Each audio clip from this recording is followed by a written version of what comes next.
immediately appear to be the case. They're doing another +1. And another land. They seem to be drawing relatively dead here. They once again get their daytime flip. And it no longer matters. Kodama of the West Tree is going to give us everything we need right now. If they don't have instant speed removal, we are going to trample on home and we don't care anymore. There it is, ladies and gentlemen. GG.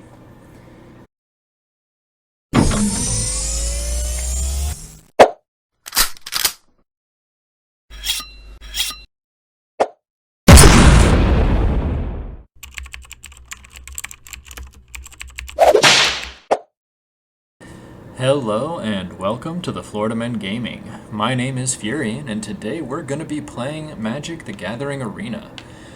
But before we get started, I'd like to ask that you please like this video, subscribe to our channel, leave a comment down below, let us know what you think of the content so far and if there's anything you'd like to see us do. And if you're over there on Rumble, we'd love some support by you hitting that Rumble button. For today's deck, we're going to be playing a mono green pile that I have dubbed Anti-Gawa Green, in honor of Kamigawa, which is a very artifact and enchantment heavy set. We have decided to play certain cards which really leverage our favor and help us offset some of what we've seen so far. So for this deck, we are going to be running it in standard, and we have an alternate version that was designed to run in alchemy, and I'll show you that in a minute. For the standard build, we are running 3 copies of the Ascendant Packleader, 4 copies of the Outland Liberator. Outland Liberator is our little sneaky card here. This is a 1 and a green human werewolf from the Crimson Hunt set. Not Crimson Hunt, the Midnight Hunt set. It has an ability, for 1 mana you can sacrifice the Outland Liberator to destroy a target artifact or enchantment. That's not where this card lives though. A lot of people just like to put it down as an artifact removal spell and then pop it immediately. The real benefit of this card comes on the night side when it transforms into the Frenzied Trapbreaker. When the card transforms, whenever the Frenzied Trapbreaker attacks, you destroy a target artifact or enchantment defending player controls. So the goal here is to slow play our own turns to get it to nighttime if we are running into an artifact or enchantment heavy deck, and then utilize that natural ability of the Frenzied Trapbreaker to start knocking off enchantments one at a time, rather than just sacrificing the card outright and losing any potential for future gain. In tandem with that, we're running 4 copies of the Packsong Pup. 1 in a green at the beginning of combat on your turn. This will gain a +1/+1 counter for each, or if it is on the board with another wolf. 4 copies of the Werewolf Packleader.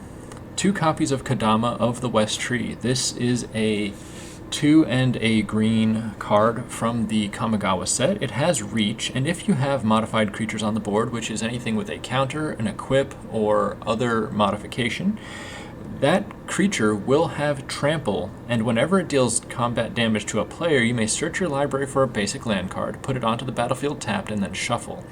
So this card is great if you're able to start swinging through, even if it's in small chunks and they have blockers that can get in front of you. Clearing your deck of lands will allow you to get to your more meaningful cards much quicker, and that's what this card is here to do for us. We are also running 2 copies of the Cemetery Prowler. This card is a wildly effective card when it gets to the battlefield, as whenever the Cemetery Prowler enters the battlefield or attacks, exile a card from a graveyard. Spells you cast cost 1 less to cast for each card type they share with cards exiled with the Cemetery Prowler. That is a very useful talent, as we have a couple of rather large creature spells, which would include the Avabruck Caretaker, which is 4 and 2 green, and the Tovolar's Huntmaster, which is 4 and 2 green. Those 2 cards we have in the deck as our big bomb win cons, and we hope to get to them using the Howlpack Piper. Howlpack Piper is one of our favorite cards. It's our favorite little cheater to the battlefield. 3 and a green, this card can't be countered, and for 1 and a green on the day side, you may put a creature card from your hand onto the battlefield. If it's a wolf or werewolf, untap the Howlpack Piper and repeat until you run out of mana, basically. Whenever this creature enters the battlefield, or if it's the Wild Song Howler, if it flips to night side, you may look at the top 6 cards of your library, reveal a creature card from among them, and put it into your hand. Put the rest onto the bottom of the library in a random order. That allows us to dig for the Avabruck Caretaker and the Huntmaster, or even the Kodama, very effectively. And we have managed to utilize that combo to get our bombs down to the field. Now, to support all of what's going on here, we have several non-creature spells and artifacts that we are running with. So, 4 copies of the Blizzard Brawl creates a fight spell here where your creature becomes indestructible if you have 3 or more snow permanents on the battlefield, gains a +1/+0 counter, and attacks the creature you designate. Very useful for clearing early game threats and clearing a lane to attack. 4 copies of Tamiyo Safekeeping. I'm using this one over the Snakeskin Veil as I do like the option of the indestructible in a very board wipe heavy meta. 2 copies of the Ranger class. This card is just a really good mono green card that helps with general ramp, gives you the option to look at the top card of your library if you're stuck at some point and need to just really kind of find a way to gas back up. And 2 copies of the Weathered Runestone. This is a card I'm very much a fan of right now. What this card does is non-land permanent cards in graveyards and libraries can't enter the battlefield. Players can't cast spells from graveyards or libraries. This shuts down Reanimator decks. This shuts down several cards in the new set which have been designed to discard and then pull from the graveyard. There is one who I am spacing on the name of. It is a black-white rat that essentially can pull artifacts out of the graveyard, vehicles, and have them come in with haste attacking. This stops that. This stops the Legend of Alganjo and all sorts of other things. Very useful to counteract a lot of what we're seeing in this currently unsettled meta. So, with that, I'm excited to see in the gameplay footage and see how this deck performs. Alright, we have an opponent.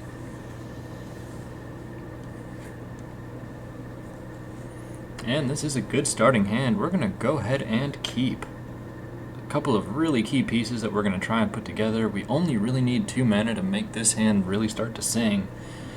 So as soon as the opponent decides what they're going to do, we're going to go ahead and snap keep. The Weathered Runestone again, helping with the graveyard recursion from both Reanimator decks and a lot of these callback decks that are pulling artifacts and enchantments back out of the graveyard. Packsong Pups to continue to climb and grow, and the Outland Liberator when we get to the night side to really just smack down the enchantments as they land. Cemetery Prowler is also a good pickup, as it will start helping us with cost reduction as creatures perish if we can get that 3rd green mana onto the field.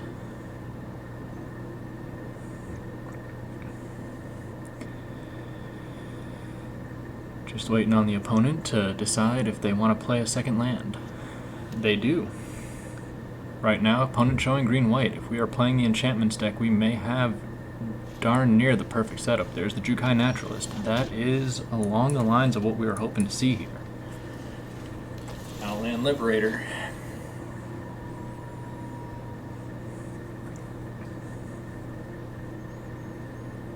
The opponent will be able to multi-spell here on several occasions, so we may have to just sacrifice the Liberator to the first major spell they put down. The opponent is 1 white mana away from being able to Hallowed Haunting on a very early turn.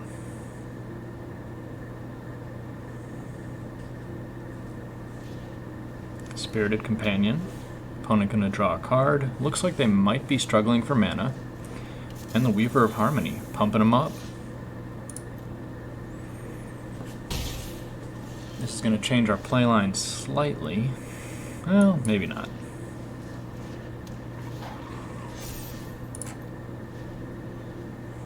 We will continue to hold. May have to take a hit or 2 while the Packsong Pup grows.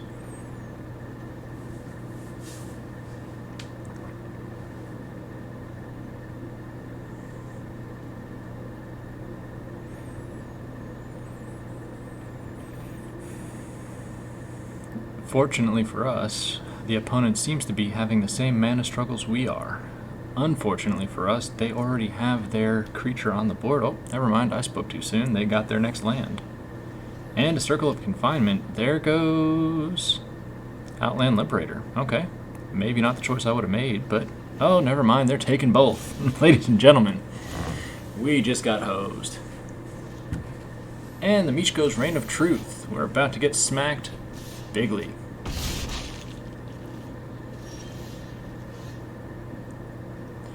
Well, I guess we're going to have to sacrifice one.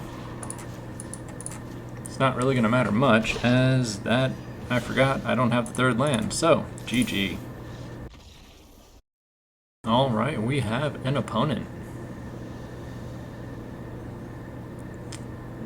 Played a hand earlier that only had 2 lands in the opener. We're going to take that risk a second time, and if it doesn't pay off here, we're going to have to rethink these opening hands.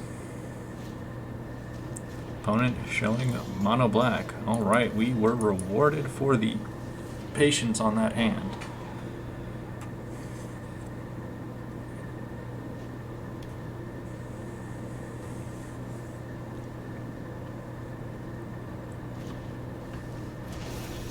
Opponent with the Reckoner Bankbuster. Gonna do something a little different here and immediately throw out the Runestone.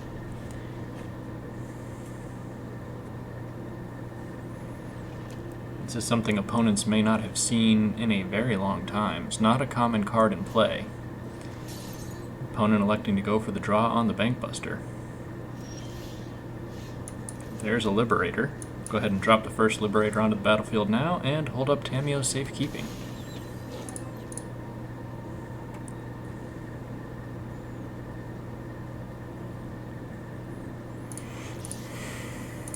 Let's see if they elect to block with the Dockside Chef. Nope, they're going to let the damage through.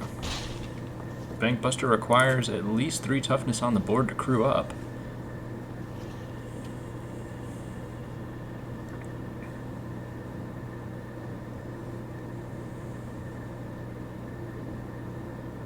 Opponent's touching a lot of different things, not entirely sure what they're thinking about doing here.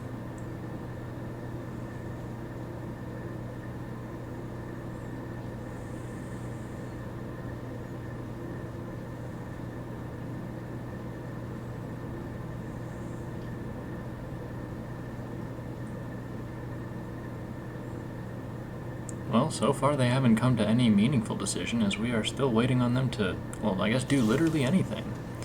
March of Wretched Sorrow. You may exile any number of black cards from your hand, costs 2 less to cast, deals X damage. Well, I hope you really enjoyed exiling cards from your hand. We're just going to, of course, protect our creature if we have the option to. Opponent may still be sitting on another instant. Oh, but apparently they're not, as that did resolve. So now we have invulnerability and hexproof. If the opponent elects to swing in, then it is our creature to take, or at least chump. They won't be able to swing through us. Ooh, and a Packsong Pup. That is a huge pickup. The Ascendant Packleader is now out of chump block range from the Dockside Chef. It can't kill it with just a single block. Bankbuster, I'm assuming, is going to now tap. Oh, they've disputed the Bankbuster. That is an intriguing playline. Didn't expect that. Next turn, we are going to use the Howlpack Piper to pull down the Packsong Pup and the Liberator, and we will get the Night Flip on the backside. Oh, Junji. It's so fun to see you.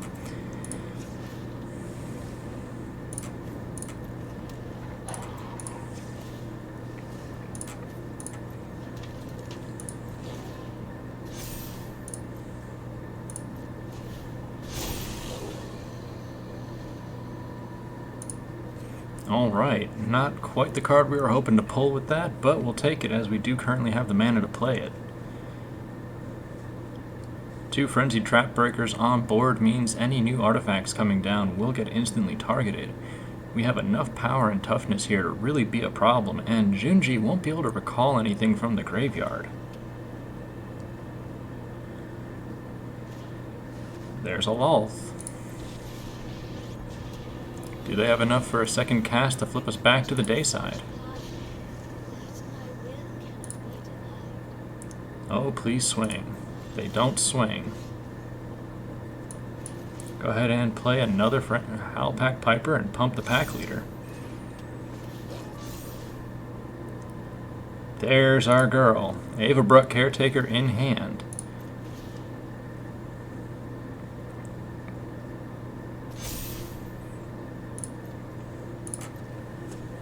one more land, and that big girl's coming down and pumping squad. And honestly, unless they have a board wipe here, if it flips to daytime, we will be able to bring her down anyway. Oh, I am begging you, please play a second spell.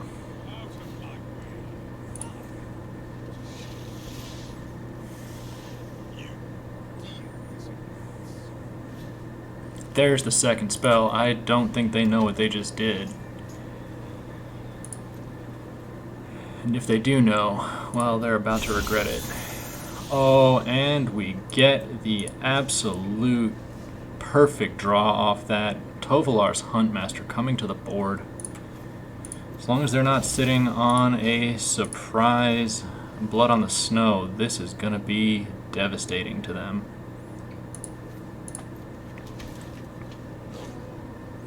Here comes the Night Flip.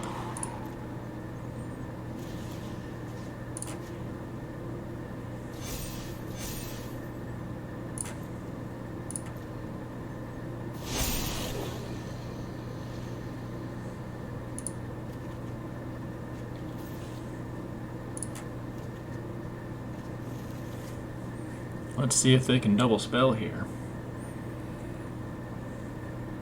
Again, really hoping not to see a Blood on the Snow.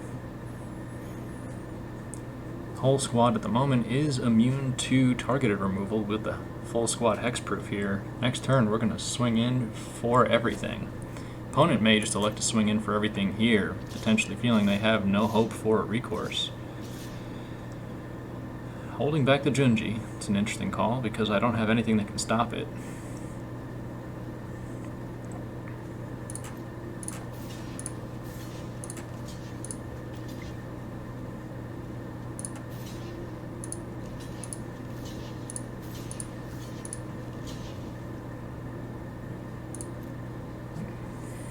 This could be a prelude to a board wipe.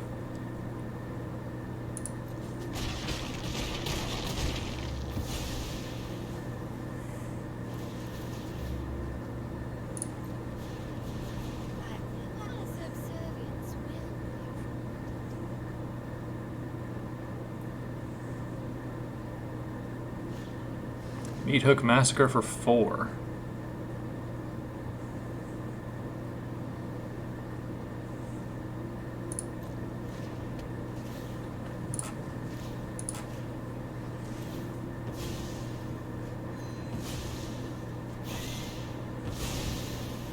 That did some severe damage to the board, but that's only one spell. We still have some really monstrous pieces on the board that are going to be scary on this coming turn.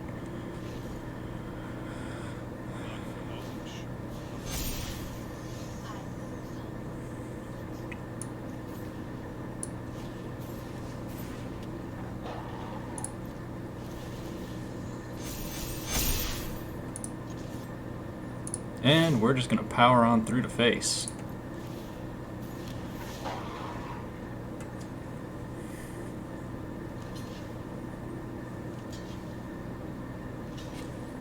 They're in for a rude awakening here when they realize what the Weathered Runestone does if they elect to try and bring back something from a graveyard with Junji. What do they choose?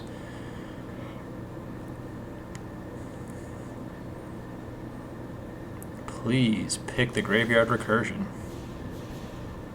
Each opponent discards 2 cards, so we'll toss the other Weathered Runestone and the Werewolf Packleader. And we'll keep it on the night side. Don't want to deal with any potential nastiness here. Lolth popping down the spiders. Soren popping down the vampire. Fell Stinger coming in. Do they have the flip?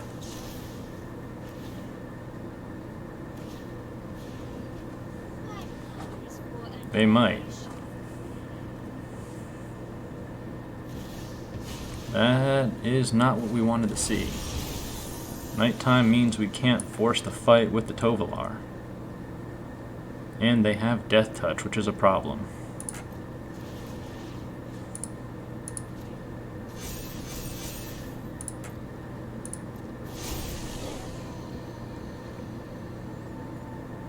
We'll continue to keep our creatures on the large side. As soon as we get to the other side of this turn, if they don't have a Blood on the Snow, we're going to use the Tovolar to fight the Fellstinger.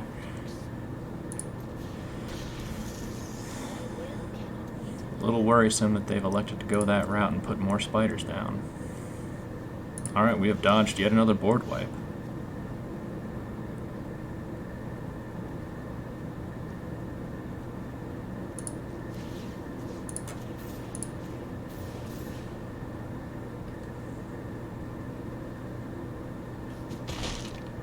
There goes Death Touch.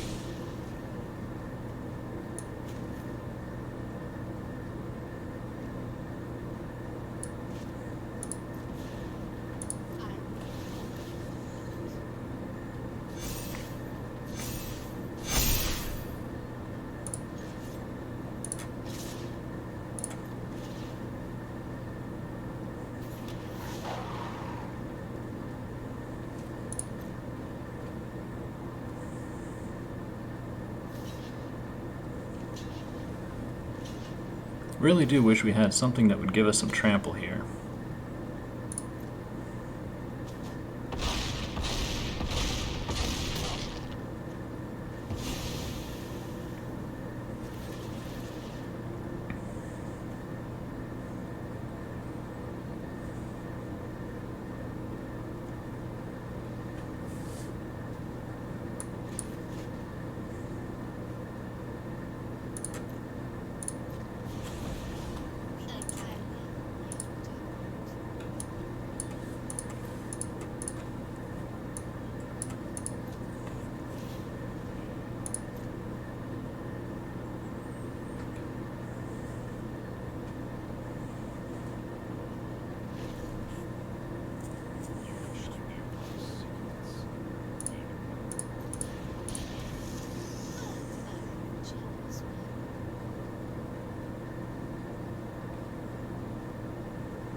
Opponent is digging hard.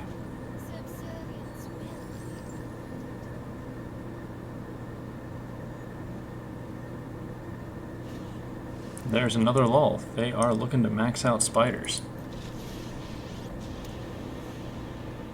Again, I think that brings them a daytime flip here.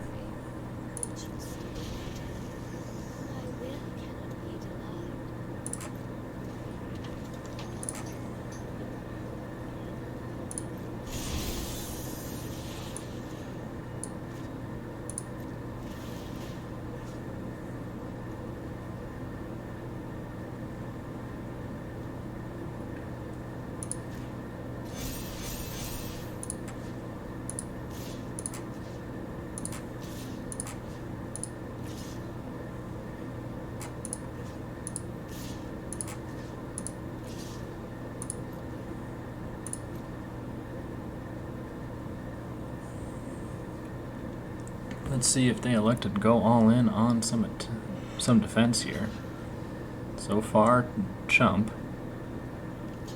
chump, chump, chump. Okay. They went full chump. We're going to clear just about the whole board.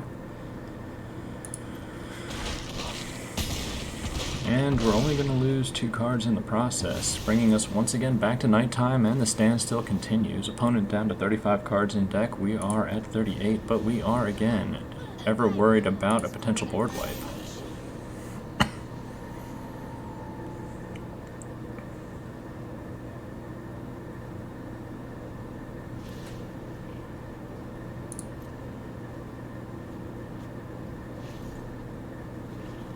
Opponent has drawn yet another land.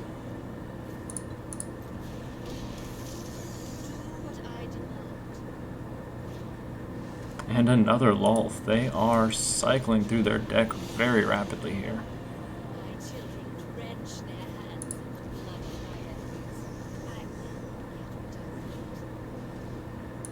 Wow, the opponent is going to flood the field here.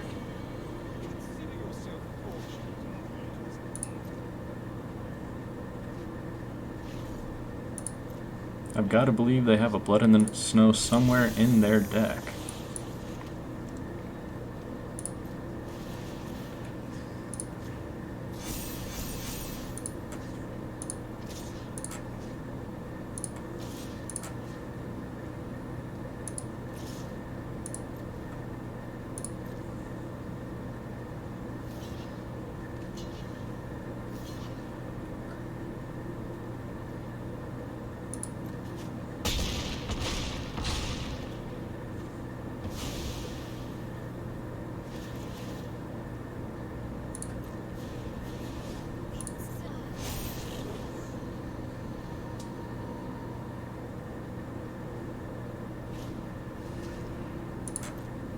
There's the Fell Stinger.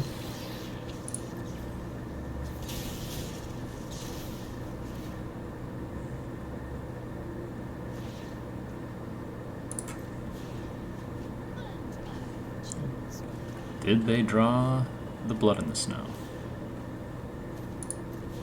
Doesn't immediately appear to be the case. They're doing another +1.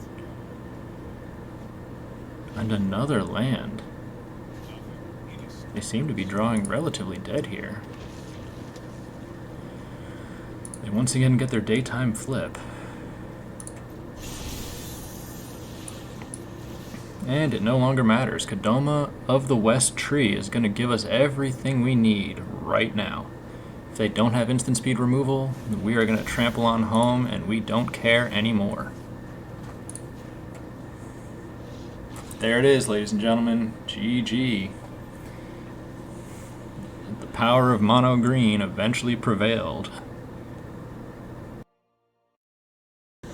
Alright, we have an opponent.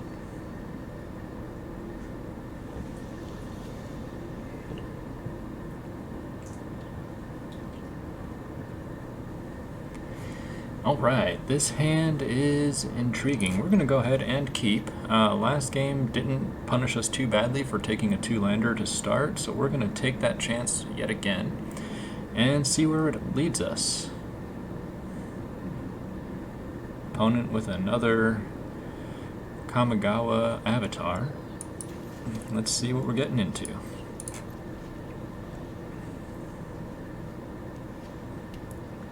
Opponent leading with white and an Usher of the Fallen. Could this be as simple as classic mono white? We will find out. Howlpack Piper. Remember that part where I said we didn't get punished? Well, we have one more turn to prove that it's not going to be an issue for us here.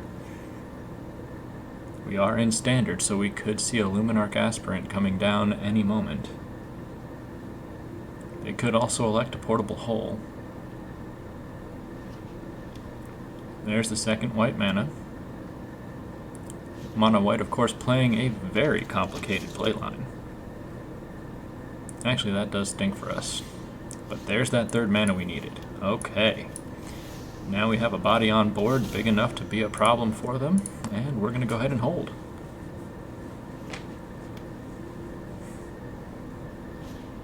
Skyclave Apparition is going to take our body. Oh, they took the wrong one, if you ask me. Do they like to swing? They don't. Interesting.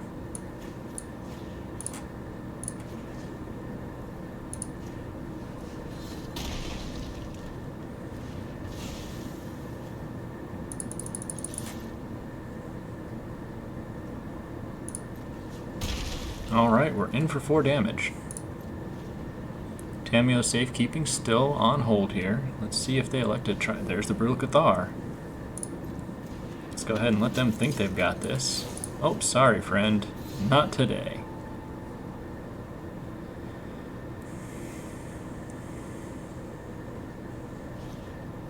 Hopeful Initiate coming down. Relatively standard mono white pile for the moment. Howlpack Piper.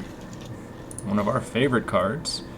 Do they have another exile effect ready to go? It would not be surprising, as that tends to be the standard removal for a mono white player. And if they have it, do they go for the Piper or do they go for the Kodama?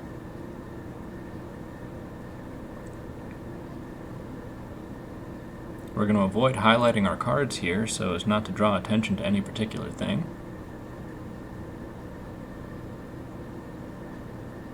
Opponent taking a look at the Hopeful Initiate. Valkyria, the Protector's Shield.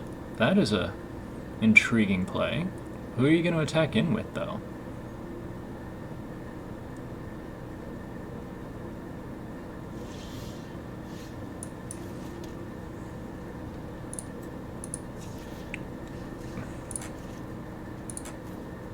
Alright, incoming Outland Liberator.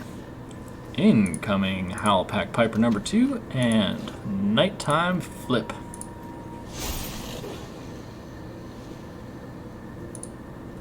Tovolar's Huntmaster now in hand.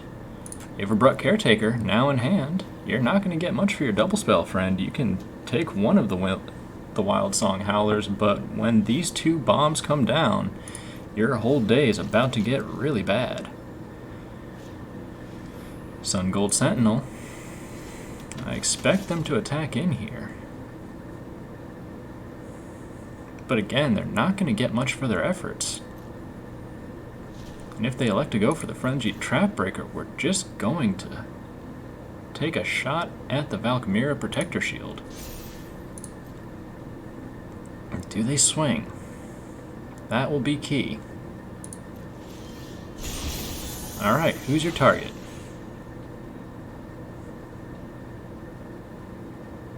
Are you going for Kodama? Okay, you're going for Kodama. You can have it. You're not going to like what happens next.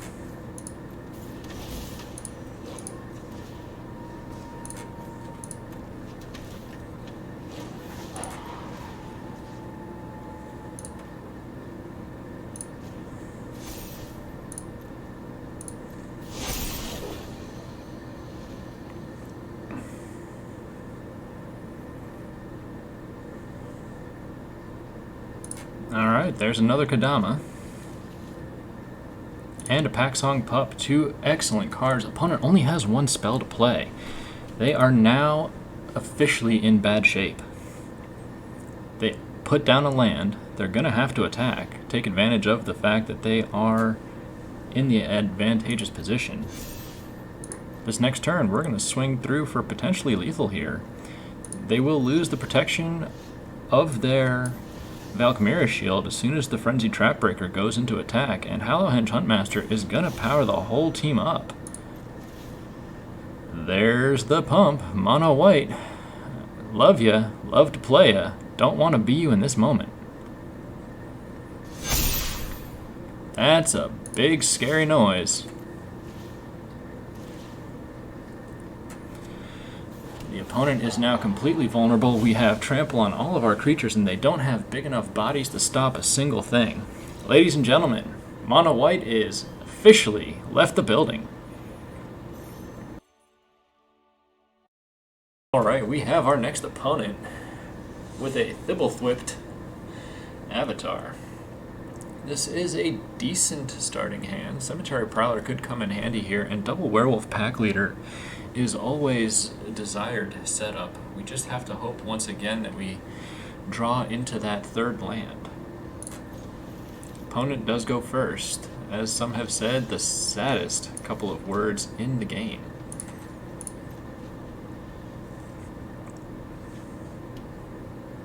Opponent showing green-black, Golgari colors. Let's see what they are going to do with that. There is the third land. Unfortunately, we have to remember it is not snow, so Blizzard Brawl is not going to offer us the invulnerability if we try and swing with it. We may have to double cast both the Blizzard Brawl, and that is an interesting card.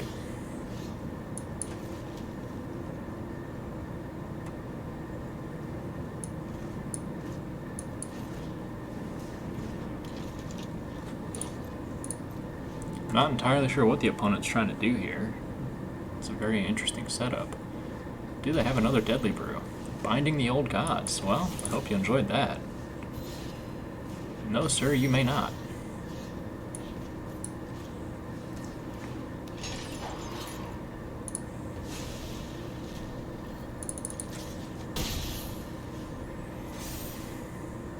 Alright, they're going to get a little bit of ramp out of the deal. Skullport Merchant coming down.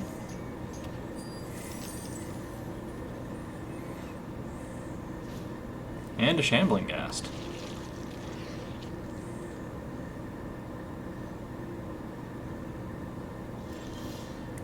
That's the snow-covered forest we were hoping for. Goodbye, Skullport Merchant.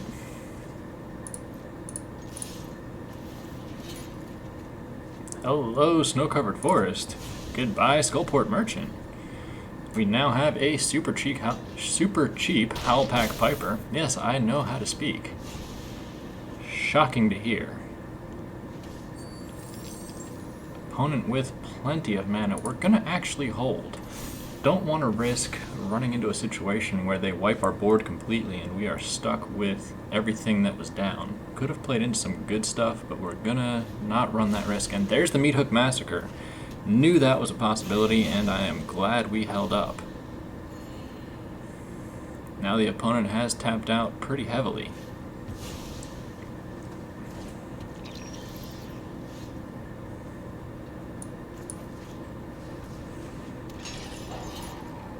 Let's go ahead and take the Shambling Ghast. Eliminate the options that they're going to have for Graveyard Recursion. And we will hold. Keep the mana open so we can sacrifice the Outland Liberator if it looks like they're ready to board wipe again.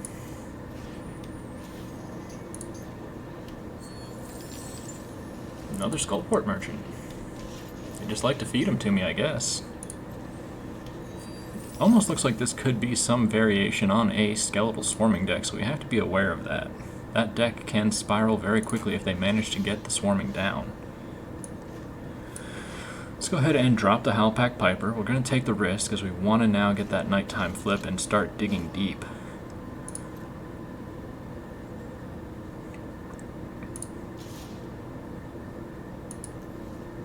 We'll hold.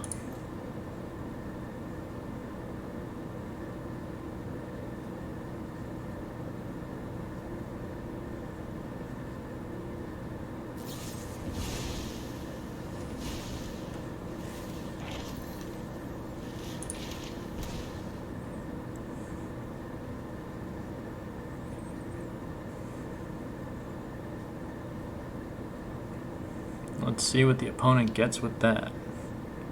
Pest Summoning. Okay, so they're looking to create a bunch of little threats on the board. We have plenty of options that will allow us to punch right through that. If we can get to our Avabruck Caretakers, our Kodamas, we'll be in very good shape. Another Skullport Merchant. Okay. Again, not a board wipe. That is something we are okay to take. Do they cast the Pest Summoning on one of the treasures? They do burn a treasure for it. So, hey, not the choice I would make necessarily, but it's their life to live. We're going to let them live it. Do we draw a bomb?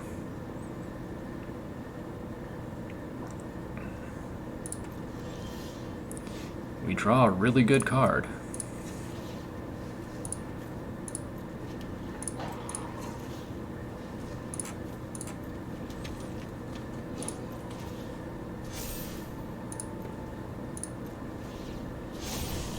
Alright. Now, do we find a bomb? And can the opponent do anything to deal with our board state? Two very important questions.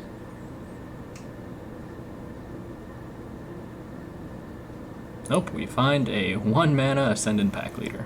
That is a little bit of a letdown. So far, we've only seen one Tamiyo Safekeeping. Could really use a second at this point. Looking at the Frenzied Trapbreaker. If they go for it, we will sacrifice and take out the Meat Hook.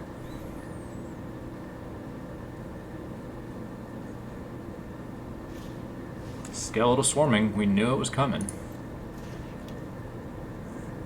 If that's all they cast, we might just attack in with the Frenzied Trapbreaker. We'll use it to take down a Skullport Merchant, attack in, and it will combo off on the Skeletal Swarming all by itself.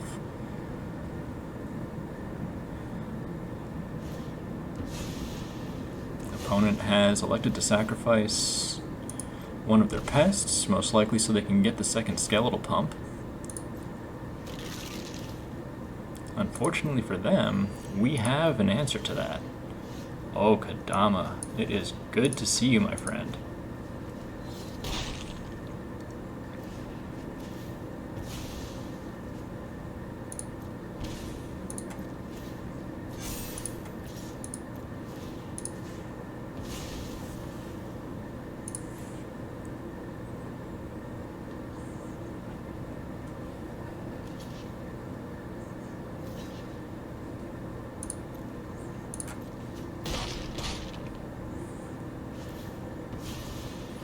Alright, we've taken one Skeletal Swarming off the board. Let's see if they have another for us.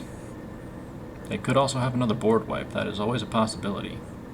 It's part of the reason we're holding cards in hand. We're not trying to cast too many spells here.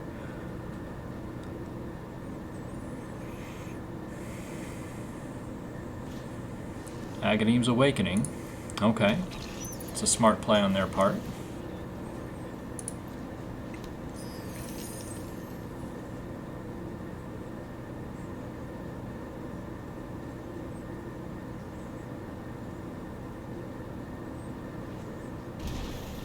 Opponent has elected to untap in another land. That's an interesting call, unless they've got some kind of targeted removal. Oh, and ladies and gentlemen, that is why we play the game. Cemetery Prowler coming in. Everything's going to get a massive pump here. Frankly, they're not going to have enough to deal with this entire board in terms of elimination. They may not even have enough to take out any single unit. We're going to go ahead and attack straight on through, knock out the Meat Hook Massacre, and with the hexproof across the board, they can't do anything with any potential targeted removal. So tapping in that, bringing that land in untapped is effectively one of the worst things they could have done.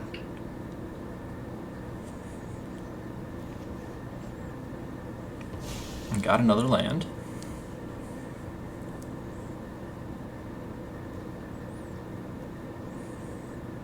Let's go ahead and we will take away another Skullport Merchant.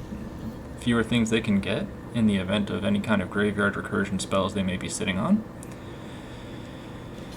And now it is time for them to make their blocks. With the Meat Hook Massacre off the board, it does eliminate a lot of the ability that they would have had to do certain things. And now, pending a board wipe, which is always a possibility, they have 6 available for a Meat Hook, which... Oh, there's a Deadly Dispute. They're still going to take a big hit here from the Cemetery Prowler, getting in for 5. Environmental Sciences. So the opponent has given themselves potentially multiple spells with which to move through. But that's fine. We will use the Wild Song, or the Packsong Piper, to bring down the Packleader, then the Kodama, and swing through for potential lethal next turn. Environmental Sciences, once again, that's going to give them the little boost of 2 health, and it's going to give them a land, but I don't know if they've already played one this turn. I wasn't watching close enough. It looks like they might have based on that offset forest.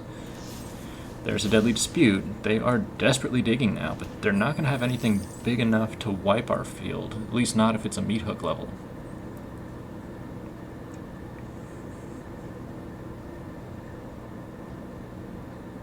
They will get the Dayside Flip, though, and that might be what they're trying to go for here. Could also be trying to pop... Oh, no, they don't have enough... Well, they have just enough black mana for 1 more Agadeems. They don't know what we're sitting on, though, and that is our little trick. Deadly Dispute on... Ooh, they are desperately digging here. That was their biggest body. I think they've thrown in the towel on this. We're going to let the damage through because at this point, I think we've got this well in hand. Matter of fact, we're not even going to put up any pretense. Ladies and gentlemen, Golgari bites the dust.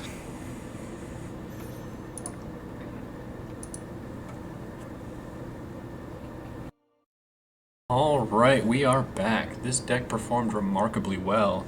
Did pretty much everything we had hoped it would do.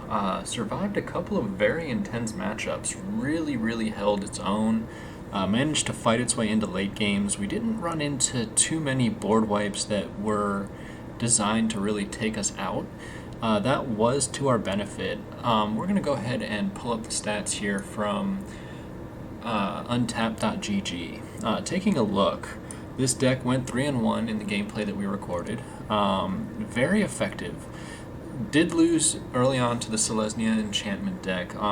That's really the deck we were designing this to fight against. Unfortunately, they outpaced us and outscaled us quicker than we could get ourselves together. And that is to be expected. That deck does move very fast, and as a result of how fast it moves, we really have a hard time if we don't get our plays down in the right sequence, if we can't get the night flip, or if they just have the right cards from the start. It's going to be a hard match. But we ground it out against Golgari, against Mono White, and against Mono Black. The Mono Black matchup was a very intense one. One that, again, like our mono black matchup yesterday with the Mardu deck, one that was going to come down to the wire and be very much a difficult pairing. So excited that this deck did as well as it did. Excited to utilize it in the coming days to try and push our way into Diamond. The next couple of days, as this season is winding down, we're going to do a burst series that we're going to call Diamond Dash, where we're going to use most of the decks that we've been testing and running through this season to see if we can't press into Diamond and, again, maybe even make a play for Mythic. We're probably going to start with what I'm going to call the Legion of Doom series, which would be running the Mardu Venture deck that we ran yesterday, our Out of the Darkness build, which is the modification of the Golgari brew that Jay Villain put together, and really see if we can't storm the ladder here in the final days of the meta, or not of the meta, but of this season. So excited to see where that goes. May make a slight shift in the channel and do some standard events when I feel like doing some interesting decks and checking out things. It'd be a great place to start, and then I can just pick a deck I know runs, get into Mythic, and then see how decks perform once we get up to that point. Still trying to hammer out, where this channel is going to fit within the Magic the Gathering arena creator space, as there are a lot of people doing very similar things, and we just need to figure out how we bring something different to the table. So with that, we appreciate you guys stopping by. Please, like we said earlier, if there's something that you like, that you want to see more of, that you think we should try, leave a comment down below. We'd love to talk with you. We'd love to get your feedback, get your opinion. We can't grow this channel and bring the content that would be of interest to you if we don't know what you're looking for. So we appreciate you being here. Hope to see you in the next one, and we are excited to do the Diamond Dash series again. That will be starting tomorrow. So, thank you for being here, and have a wonderful day, night, morning, wherever you are in the time spectrum. This is Furion from the Florida Men Gaming, signing off.